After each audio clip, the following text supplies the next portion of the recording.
here for RonitReviews.com. I've been writing on my blog for quite some time now, but I wanted to try something new. So here I am, starting my own YouTube channel. I hope you like this new idea and enjoy my talking as much as my writing. Thank you for all your support. Today, I'll be talking about my Sham Trek in Ladakh. This is the Sham Trek map. It's a 3-day trek from Ladakh to Likir. Me and my family did the 2-day version from Hemis to Likir, with a stop at Yangthang for a night. We actually walked from one monastery all the way to another monastery. We began our trek from Hemis Shukbachan, and we started the journey after being blessed by the spinning wheels, something you should do too. The first leg of the trek is an uphill stretch, and at the end of the climb, you are rewarded with a beautiful view of the Hemis village.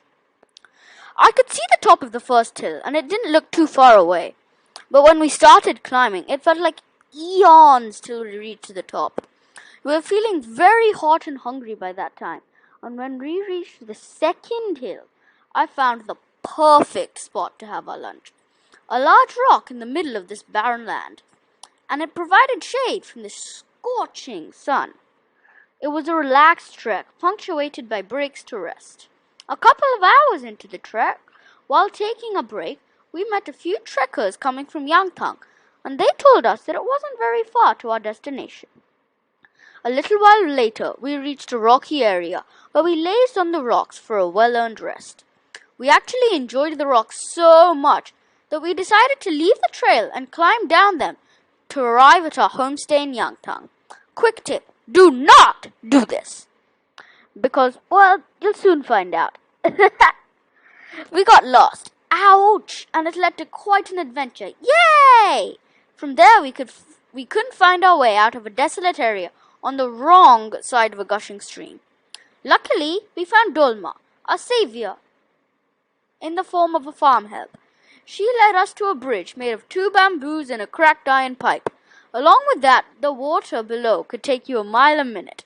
Then she took us up a mountain, which is steeper than anything Mount Everest enthusiasts apart. We climbed through a zigzag, and sometimes she had to hold our hands to stop us from slipping. I was so tired, I nearly collapsed when I reached the top. Thankfully, this was our destination for the day. We took to calling this mountain Lenta Ascendatio, which is Latin for tough climb, and it describes this mountain perfectly. On top of all this, our tiredness flew out of the window when we saw food ranging from tukpa to kambir to chicken. You should have seen the spread. On the second day, we decided to have our driver meet us at key points in the journey, so we didn't go wandering off again. That day's trek included a rocky and barren expanse and a few hills to climb. The first key point was a village where we stocked up on apricots. Ugh, but my mom went yummy. We were to cross a bridge in this village. The apricot lady told us that the bridge had broken due to heavy rains and the river swelling up. We crossed the rickety bridge one at a time. First my mother, then me, and then my father. Our driver gave us directions for the next leg of the trek.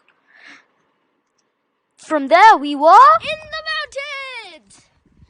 I thought the mountain we crossed looked rather like a crocodile with a bird on its back. Tweet, tweet. It was quite nice all alone. Echoes everywhere, everywhere, everywhere. More rocks to rest on than you'd ever seen, and the view, oh, the view. 'Twas beautiful. With yesterday's mistake, you would have thought we'd learnt our lesson. Turns out we hadn't. Once more we took the rocky path, but this time we were more cautious, and both roads, our road and the normal road, arrived at the same destination. Soon enough, we were on the last stretch. With the help of my makeshift hiking stick, we arrived at the village quite quickly. We had lunch, which was a packed jam and butter sandwich with kambir bread. Finally, we went up and thanked God for keeping us safe through the trek. Om Mani Padme Hum. P.S. I have some tips for you. In this trek, you have to be okay fit and have good shoes. On some of the steeper slopes, my mother went 1 step up and slid 2 steps down, because she was the only one without trekking shoes. Thanks for watching. Hope to see you in the mountains soon. Goodbye!